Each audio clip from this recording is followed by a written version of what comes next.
नमस्कार साथियों, मैं आज अति महत्वपूर्ण सेशन के साथ आपके सामने उपस्थित हुआ हूं ताकि आने वाला जो एग्जाम होगा आपको अधिक से अधिक सफलता दिलाने में मददगार साबित होगा। एक एक क्वेश्चन आप देखिए और एक एक वीडियो, सभी वीडियो आप देखिए ताकि आपको एग्जाम में सहूलियत प्रदान हो सके।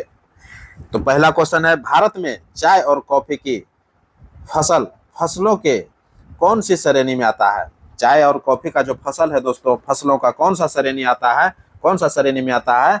तो वृक्षारोपण श्रेणी में आता है। किसमें आता है? ऑप्शन ए हो जाएगा, वृक्षारोपण फसलें। क्लियर। नेक्स्ट क्वेश्चन है, विटिकल्चर क्या है? विटिकल्चर क्या है? तो अंगूर की खेती को विटिकल्चर बोलते हैं। अंगूर की खेती को क्या बोलते हैं? ऑप्शन ए हो जाएगा, विटिकल्चर। नेक्स्ट क्वेश्चन है,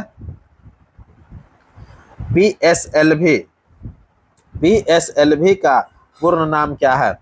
पीएसएलवी का पूर्ण नाम क्या है? पोलर सैटेलाइट लॉन्च व्हीकल होता है। ऑप्शन सी हो जाएगा, पोलर सैटेलाइट लॉन्च व्हीकल। बहुत इंपॉर्टेंट क्वेश्चन है। पीएसएलवी हमेशा चर्चा में रहता है दोस्तों, इसलिए ध्यान में रखिएगा। जो भी वीडियो आप देख रहे हैं, सभी वीडियो में आपको एक एक से क्वेश्चन मिलेगा और सभी क्वेश्चंस को आप ध्यान में रखिए ताकि एग्जाम में आपको बहुत से मददगार साबित होगा। नेक्स्ट क्वेश्चन है, सरकार का अंग जो मुख्य रूप से कार्यान्वयन और प्रशासन संबंधी कार्यों को निर्वहन करता है। सरकार का जो कौन सा अंग है जो कि मुख्य रूप से क्या करता है? कार्यान्वयन करता है, प्रशासन संबंधी कार्य का निर्वहन करता है, वो क्या कहलाता है? कार्यपालिका कहलाता है। ऑप्शन क्या हो जाएगा? कार्यपालिका। ऑप्शन सी हो जाएगा।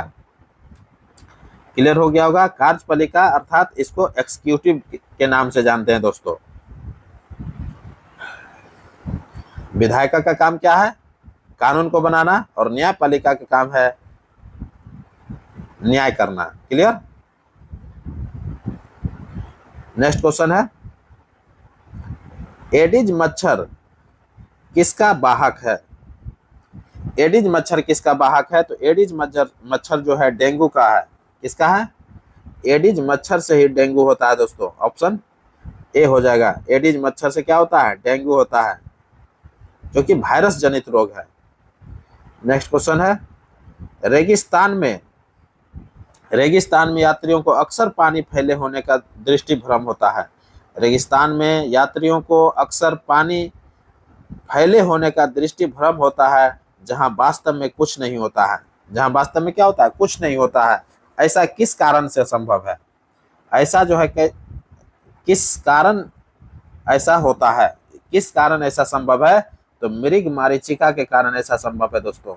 पूर्ण आंतरिक परावर्तन की घटना होता है, और पूर्ण आंतरिक परावर्तन की घटना मृग मारीचिका के कारण होता है। तो क्लियर हो गया होगा। Option C. नेक्स्ट क्वेश्चन है, हाल ही में पीएम मोदी ने बिहार में कहां पर नालंदा विश्वविद्यालय के नए परिसर का उद्घाटन किया है?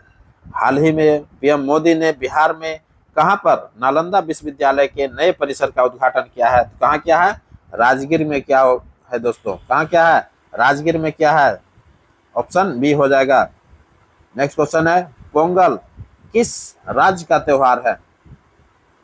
पोंगल किस राज्य का त्योहार है? तो पोंगल जो है वो तमिलनाडु का है। किसका है? पोंगल किस राज्य का त्योहार है? तो पोंगल तमिलनाडु का है। ऑप्शन ए हो जाएगा। नेक्स्ट क्वेश्चन है, हिंदू धर्म ग्रंथों का अध्ययन करने वाला प्रथम मुस्लिम कौन था? हिंदू धर्म ग्रंथों का अध्ययन करने वाला पहला मुस्लिम दारा सिकोह था दोस्तों। ऑप्शन बी हो जाएगा। नेक्स्ट क्वेश्चन है, औरंगजेब ने दक्षिण में किन दो राज्यों को जीता था? औरंगजेब ने दक्षिण में जो है बीजापुर और गोलकुंडा को जीत लिया था। किसको किसको जीता था? बीजापुर और गोलकुंडा को जीता था। बीजापुर और गोलकुंडा। तो बीजापुर को 1686 ईस्वी में जीत लिया था। बीजापुर को कब जीता था? 1686 ईस्वी में जीता था, जबकि गोलकुंडा को 1687 ईस्वी में जीत लिया था। क्लियर। तो औरंगजेब ने दक्षिण के किन दो राज्यों को जीता था? 1686 ईस्वी में बीजापुर को, जबकि 1687 ईस्वी में गोलकुंडा को जीता था। और औरंगजेब की मृत्यु 1707 ईस्वी में हो जाती है दोस्तों। औरंगजेब की मृत्यु कब हो जाता है? 1707 ईस्वी में हो जाता है। Clear. Next question, Madhubani painting किस राज्य से संबंधित है? मधुबनी पेंटिंग किस राज्य से संबंधित है? मधुबनी पेंटिंग जो है बिहार राज्य से संबंधित है दोस्तों। ऑप्शन ए हो जाएगा। नेक्स्ट क्वेश्चन है, सुविख्यात चित्र सत्यम शिवम सुंदरम। देखिए यहाँ सुंदरम हो जाएगा, ध्यान रखिएगा आप लोग। सत्यम शिवम सुंदरम, सुविख्यात चित्र सत्यम शिवम सुंदरम की रचना किसने किया? तो सत्यम शिवम सुंदरम की रचना किसने किया था? तो शिवनंदन नौटियाल ने किया है। किसने किया था? शिवनंदन नौटियाल ने। ऑप्शन सी हो जाएगा। नेक्स्ट क्वेश्चन है, 1857 की क्रांति। 1857 की क्रांति में यह कथन किसने कहा था कि यहाँ मेरे सामने खून का एक विशाल महासागर है? यहाँ मेरे सामने खून का एक विशाल महासागर है, भगवान ही जानते हैं मुझे अभी और क्या देखना बाकी है। दोस्तों बहुत ही इंपॉर्टेंट ये वक्तव्य कहा था। किसने कहा था? तो मिर्जा गालिब ने कहा था दोस्तों। 1857 की क्रांति को किसने देखा था? तो मिर्जा गालिब ने देखा था। और देखने के क्रम में क्या कहा था 1857 ईस्वी में? कि यहाँ मेरे सामने खून का एक विशाल महासागर पड़ा हुआ है, भगवान ही जानते हैं कि मुझे अभी और क्या देखना बाकी है। तो मिर्जा गालिब का कथन था दोस्तों। ऑप्शन ए हो जाएगा। नेक्स्ट क्वेश्चन, साबुन को जल में घोलने पर पृष्ठ तनाव पर क्या प्रभाव पड़ता है? साबुन को जब जल में घोला जाएगा तो पृष्ठ तनाव जो है दोस्तों घट जाएगा। ऑप्शन क्या हो जाता है? साबुन को, डिटर्जेंट को जब जल में घोलते हैं तो उसका पृष्ठ तनाव घट जाता है। ऑप्शन बी हो जाएगा। क्लियर। साबुन या डिटर्जेंट, कभी कभी डिटर्जेंट भी पूछता है दोस्तों। क्लियर। तो क्या होगा? पृष्ठ तनाव घट जाएगा। नेक्स्ट क्वेश्चन है, डायनमो का कार्य क्या हो? डायनमो का कार्य क्या है? तो डायनमो का कार्य क्या है? डायनमो का कार्य जो है यांत्रिक ऊर्जा को विद्युत ऊर्जा में बदलना है। यांत्रिक ऊर्जा को क्या करते हैं? विद्युत ऊर्जा में बदलते हैं। ऑप्शन सी, डायनमो का कार्य यांत्रिक ऊर्जा को विद्युत ऊर्जा में कन्वर्ट करना है। क्लियर। नेक्स्ट क्वेश्चन है, भारहीनता होती है। भारहीनता होती है तो भारहीनता क्या होता है? भारहीनता जो होता है गुरुत्वाकर्षण की शून्य स्थिति को भारहीनता के नाम से जानते हैं। गुरुत्वाकर्षण की शून्य स्थिति भारहीनता कहलाता है। ऑप्शन ए हो जाएगा। नेक्स्ट क्वेश्चन है, जब किसी वस्तु को पृथ्वी से चंद्रमा पर ले जाता है तो उसका भार क्या हो जाएगा? जब किसी वस्तु को पृथ्वी से कहां पर लेके जा रहे हैं? चंद्रमा पर लेके जा रहे हैं तो उसका भार क्या होगा? भार घट जाएगा। भार क्या होगा? भार घट जाएगा। क्यों? कि भार जो होता है पृथ्वी के भार से 1/6 हो जाता है। क्लियर। पृथ्वी पर अगर भार कितना है? 12 है तो चंद्रमा पर 6 से भाग दे दीजिए तो 2 हो जाएगा। क्लियर। तो जब किसी वस्तु को पृथ्वी से चंद्रमा पर लेके जाते हैं तो उसका भार क्या हो जाएगा? घट जाएगा। क्यों घटेगा? क्योंकि भार जो होता है पृथ्वी की अपेक्षा चंद्रमा पर 1/6 गुना होता है। क्लियर। तो जितना भी पृथ्वी पर भार रहेगा उसमें 1/6 से गुना कर दीजिएगा तो वो चंद्रमा पर भार निकल जाएगा।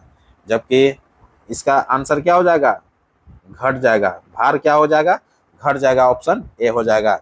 जबकि द्रव्यमान अगर पूछ दे कि जब कोई भी वस्तु का द्रव्यमान पृथ्वी पर क्या है? पृथ्वी पर कोई भी वस्तु का द्रव्यमान चंद्रमा पर उस वस्तु का द्रव्यमान क्या हो जाएगा? तो द्रव्यमान कभी नहीं बदलता दोस्तों। द्रव्यमान क्या होता है?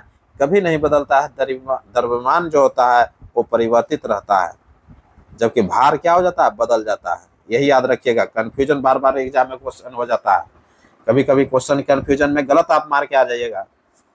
क्लियर। तो भार क्या हो जाता है? बदल जाता है। भार का मान क्या हो जाएगा? पृथ्वी की अपेक्षा चंद्रमा पर घट जाएगा। कितना से घटेगा? तो 1/6 गुना से घट जाता है। क्लियर। जबकि द्रव्यमान का मान नहीं बदलता है। द्रव्यमान कहीं भी लेके जाइए, आप किसी भी कोना पर लेके जाइए, द्रव्यमान कभी नहीं बदलता है। द्रव्यमान अगर इतना, कोई भी वस्तु का द्रव्यमान जो भी है वही द्रव्यमान कहीं भी रहेगा, चाहे वो कहीं भी लेके चल जाए, चंद्रमा, सूर्य, कहीं भी लेके जाइए आप, या अंटार्कटिका में भी लेके चल जाइए, कोई दिक्कत नहीं है। क्लियर? नेक्स्ट क्वेश्चन, कोई साइकिल सवार किसी मोड़ पर घूमता है तो क्या होता है? कोई साइकिल सवार क्या होता है, किसी भी मोड़ पर घूम जाता है तो उस पर क्या प्रभाव पड़ता है? तो अंदर की ओर झुकता है। वो क्या करता है? अंदर की ओर झुक जाता है। ऑप्शन क्या होगा? सी हो जाएगा। कहता है कोई साइकिल सवार किसी मोड़ पर घूमता है तो वह क्या होता है? तो अंदर की ओर झुकता, अंदर की ओर क्या होता है? झुकता है। ऑप्शन क्या हो जाएगा? सी हो जाएगा। क्लियर? क्योंकि यहाँ अपकेंद्रीय बल कार्य करता है। क्योंकि क्या करता है? अपकेंद्रीय बल के कारण साइकिल सवार व्यक्ति क्या होता है? नहीं गिरता है। क्लियर हो गया होगा? नेक्स्ट क्वेश्चन, जब शुद्ध जल में डिटर्जेंट डाला जाता है तो पृष्ठ तनाव क्या हो जाता है? जस्ट अभी बता रहे थे हम, साबुन को जब जल में डाला जाता है, जल में घोला जाता है तो पृष्ठ तनाव घट जाता है। उसी प्रकार डिटर्जेंट को जब डाला जाता है जल में तो क्या होता है? पृष्ठ तनाव घट जाएगा। ऑप्शन ए हो जाएगा। क्लियर? नेक्स्ट क्वेश्चन, आम चुनाव 2024 में किस लोकसभा सीट से बीजेपी का उम्मीदवार है मुकेश दलाल। बीजेपी उम्मीदवार BJP Bharatiya Janata party, BJP उम्मीदवार मुकेश दलाल जो है निर्विरोध चुना गया। किस लोकसभा सीट से? तो सूरत लोकसभा सीट से। सूरत लोकसभा सीट से हाल ही में आम चुनाव हुआ है 2024 में। सूरत लोकसभा सीट से क्या हुआ? बीजेपी उम्मीदवार मुकेश दलाल निर्विरोध चुना गया है। क्लियर? नेक्स्ट क्वेश्चन, किसी सरल लोलक की लंबाई 4% बढ़ा दी जाए तो उसका आवर्तकाल क्या होगा? किसी सरल लोलक की लंबाई 4% क्या होता है? बढ़ा दिया जाता है, उसका आवर्तकाल जो होगा क्या हो जाएगा? आवर्तकाल 2% से बढ़ जाएगा। आवर्तकाल की क्या हो जाएगा? 2% से बढ़ जाएगा। ऑप्शन बी हो जाएगा। क्लियर? नेक्स्ट क्वेश्चन है, जब एक पत्थर को चांद की सतह से पृथ्वी पर लाया जाता है तो क्या होता है? जब एक पत्थर को चांद की सतह से पृथ्वी पर लाया जा रहा है, देखिए अभी जस्ट हम ऊपर क्वेश्चन पढ़ा रहे थे कि पृथ्वी से चांद पर कोई वस्तु को लेकर चल जा रहा है। अब जो है दूसरा क्वेश्चन में पूछ रहा है कि चांद से कोई वस्तु को पृथ्वी पर लाया जा रहा है, चांद से किसी वस्तु को पृथ्वी पर लाया जा रहा है तो कहता है कि क्या होता है, उसमें क्या प्रभाव होगा? तो उसका भार बदल जाएगा दोस्तों, भार बदलेगा लेकिन द्रव्यमान नहीं बदलेगा। क्लियर? तो ऑप्शन सी में देख रहे हैं कि भार बदल जाएगा परंतु द्रव्यमान नहीं बदलेगा। तो क्लियर हो गया, ऑप्शन सी हो जाएगा। क्लियर? जस्ट अभी इसका हम जिक्र कर रहे थे कि कोई भी वस्तु का जो भार होता है सभी जगह बदल जाता है, चाहे कहीं भी आप लेके जाइएगा, पहाड़ पर भी लेके जाइए, चाहे चंद्रमा पर लेके जाइए, अंटार्कटिका या हिमालय कहीं भी लेके जाइए, भार बदल जाता है जबकि द्रव्यमान नहीं बदलता है। क्लियर? नेक्स्ट क्वेश्चन, बिहार में पाए गए मौर्य अभिलेखों की लिपि क्या थी? बिहार में पाए गए मौर्य अभिलेखों की लिपि क्या थी? तो लिपि जो थी ब्राह्मणी थी दोस्तों। बिहार में पाए गए मौर्य अभिलेखों की लिपि क्या थी? ब्राह्मणी थी। ऑप्शन सी हो जाएगा। नेक्स्ट क्वेश्चन है, संविधान सभा के प्रारूप समिति के अध्यक्ष कौन थे? संविधान सभा के प्रारूप समिति के अध्यक्ष जो थे डॉक्टर B.R. अम्बेडकर थे, doctor Bhimrao Ambedkar. Option C हो जाएगा। तो संविधान सभा के प्रारूप समिति के अध्यक्ष कौन थे? Doctor B.R. अम्बेडकर थे। क्लियर? जबकि डॉक्टर राजेंद्र प्रसाद को संचालन समिति का अध्यक्ष बनाया गया था और राष्ट्र ध्वज संबंधी तदर्थ समिति के अध्यक्ष भी डॉक्टर राजेंद्र प्रसाद थे। क्लियर? जबकि सरदार पटेल को प्रांतीय संविधान का अध्यक्ष नियुक्त किया गया था और मौलिक अधिकार संबंधी अल्पसंख्यकों संबंधी परामर्श समिति के अध्यक्ष भी थे। क्लियर। नेक्स्ट क्वेश्चन, अंतरिम मंत्रिमंडल। अंतरिम मंत्रिमंडल 2 सितंबर 1946 को गठित की गई थी दोस्तों। अंतरिम मंत्रिमंडल कब गठित किया गया था? 2 सितंबर 1946 को गठित किया गया था। तो कहता है कि इसके संदर्भ में क्या सत्य है, कौन सत्य है?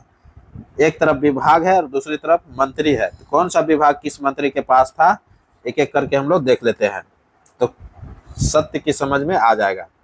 तो विभाग है, उद्योग तथा आपूर्ति मंत्री कौन थे?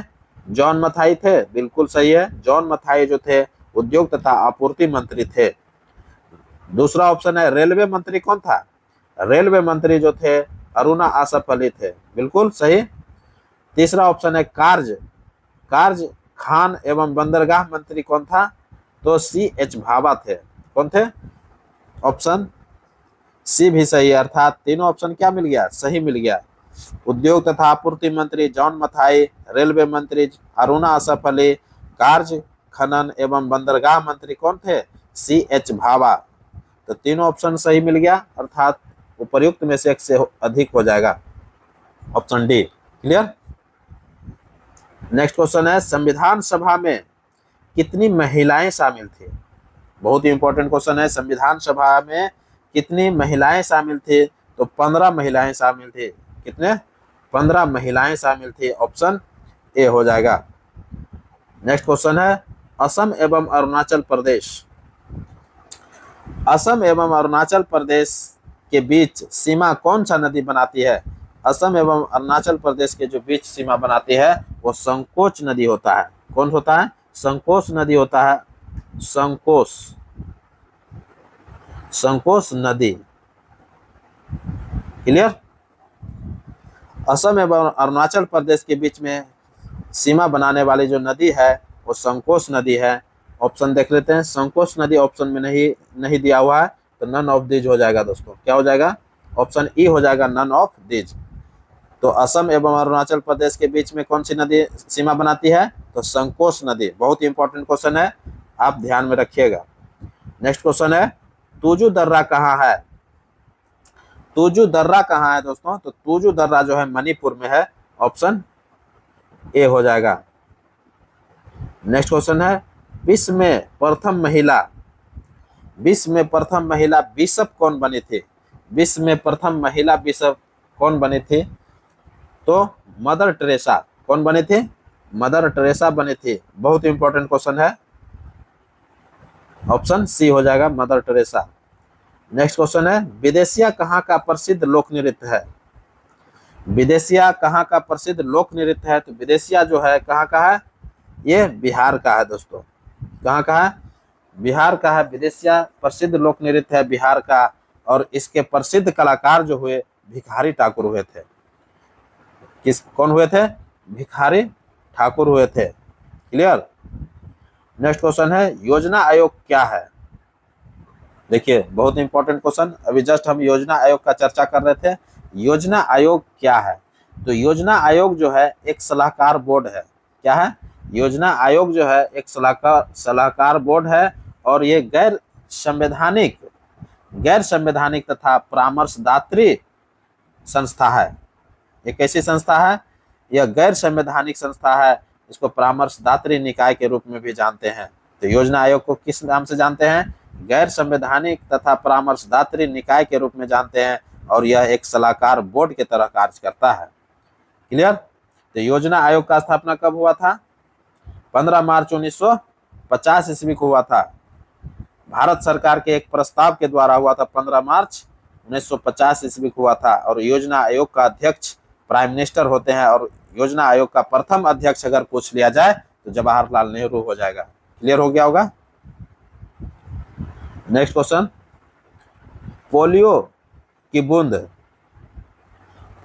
बूंद किस उम्र में दे सकते हैं? पोलियो का जो बूंद आप देखते हैं कि 2 बूंद पिलाया जाता है, वो 1 वर्ष के बच्चों को दिया जा सकता है। 1 वर्ष से प्रारंभ हो जाता है पोलियो की बूंद देने के लिए। 1 वर्ष का जब बच्चा हो जाएगा तो उसको पोलियो का बूंद 2 बूंद दिया जाता है। Clear. Option A. Next question है, हीरा किसका अपरूप है? हीरा किसका अपरूप है? तो हीरा जो है कार्बन का अपरूप है दोस्तों। हीरा जो है किसका अपरूप है? कार्बन का अपरूप है। तो ऑप्शन क्या हो जाएगा? ऑप्शन बी हो जाएगा। हीरा जो है दुनिया में सबसे कठोर पदार्थ है। दुनिया में सबसे कठोर पदार्थ कौन है? तो हीरा ही है। हीरा विद्युत का क्या है? कुचालक है। हीरा जो है, हीरा के अलावे एक ग्रेफाइट भी होता है जो कि कार्बन का ही अपरूप है। तो कार्बन का दो अपरूप होते हैं, हीरा और ग्रेफाइट। हीरा क्या होता है? विद्युत का कुचालक होता है। और हीरा जो है दुनिया में क्या होता है? सबसे कठोर पदार्थ के रूप में जाना जाता है। क्लियर? जबकि ग्रेफाइट के रूप में अगर जाना जाए तो ग्रेफाइट को विद्युत का सुचालक होता है। ग्रेफाइट क्या होता है? विद्युत का सुचालक होता है। ग्रेफाइट का यूज पेंसिल बनाने में उपयोग होता है। ग्रेफाइट का उपयोग कहाँ होता है? पेंसिल बनाने में होता है। क्लियर हो गया होगा? नेक्स्ट क्वेश्चन, चेचक का टीका कहाँ से बनता है? चेचक का टीका कहाँ से बनता है? तो चेचक का जो टीका बनता है वो भेड़ से तैयार किया जाता है। ऑप्शन सी हो जाएगा। चेचक का टीका किससे बनता है? तो भेड़ से बनता है। ऑप्शन सी हो जाएगा। नेक्स्ट क्वेश्चन है, निम्न में कौन सत्य है? निम्न में कौन सा सत्य है? तो सभी को एक एक ऑप्शन को देखना पड़ेगा। एक तरफ फल है, दूसरे तरफ खाने योग्य भाग है। नाशपाती, सेब, नाशपाती का खाने योग्य भाग क्या है? पुष्पासन है। तो बिल्कुल सही है। सेब का खाने योग्य भाग पुष्पासन है। तो बिल्कुल सही है। ये दोनों जो है, नाशपाती और सेब का जो खाने योग्य भाग होता है वो पुष्पासन को खाया जाता है। तो ऑप्शन ए क्या मिल गया? सही मिल गया। अब दूसरा ऑप्शन है, आम एवं पपीता। आम जो है, आम का जो क्या खाया जाता है? मध्य फल भित्ति खाया जाता है। बिल्कुल सही। पपीता का क्या खाया जाता है? मध्य फल भित्ति। बिल्कुल सही, ये भी सही मिल गया। तो आम एवं पपीता का जो है मध्य फल भित्ति ही खाया जाता है। तो ऑप्शन बी भी सही हो गया। तीसरा ऑप्शन है अनानास। अनानास का क्या, कौन सा भाग खाया जाता है? तो परिदल पुंज खाया जाता है। ये बिल्कुल सही है। तो ऑप्शन तीनों क्या हो गया? सही मिल गया। इसलिए उपयुक्त में से एक से अधिक हो जाएगा। ऑप्शन डी हो जाएगा। क्लियर? नेक्स्ट क्वेश्चन की ओर बढ़ते हैं हम। कौन असत्य है? कौन सा कथन असत्य है? एक एक कथन के बारे में हम चर्चा करते हैं। और ये अंतिम क्वेश्चन है, कहता है कि टेनिन का उपयोग चमड़ा बनाने तथा स्याही बनाने में होता है। टेनिन का जो उपयोग होता है चमड़ा बनाने में होता है और स्याही बनाने में होता है। बिल्कुल ये सही है। टेनिन का उपयोग क्या होता है? चमड़ा बनाने में होता है और स्याही बनाने में होता है। क्लियर? ऑप्शन ए सही है। दूसरा ऑप्शन है, रेजिन का उपयोग वार्निश, पॉलिश, पेंट आदि में बनाने में होता है। तो बिल्कुल ये भी सही है दोस्तों। रेजिन का जो उपयोग होता है वार्निश बनाने में होता है, पॉलिश बनाने में होता है, पेंट बनाने में होता है। क्लियर? तीसरा ऑप्शन देखते हैं, सबसे छोटा अनावृत बीजी पौधा जो है जेमिया पिग्मिया है। सबसे छोटा अनावृत बीजी पौधा जो है जेमिया पिग्मिया ही होता है। बिल्कुल ये सही है। तो सबसे छोटा अनावृत बीजी पौधा क्या होता है? जेमिया पिग्मिया होता है। ये भी सही हो गया। अर्थात तीनों ऑप्शन क्या हो गया? सही हो गया। तो कोई भी असत्य नहीं मिला है, इसलिए आंसर क्या हो जाएगा? नन ऑफ दीज हो जाएगा। ऑप्शन क्या हो जाएगा? ई हो जाएगा, नन ऑफ दीज। इसलिए सभी ऑप्शन क्या मिल गया? सत्य मिल गया। क्लियर हो गया होगा? तो इसी के साथ अब हमको इजाजत दीजिए और अगले वीडियो का इंतजार कीजिए। तब तक के लिए नमस्कार, जय हिंद।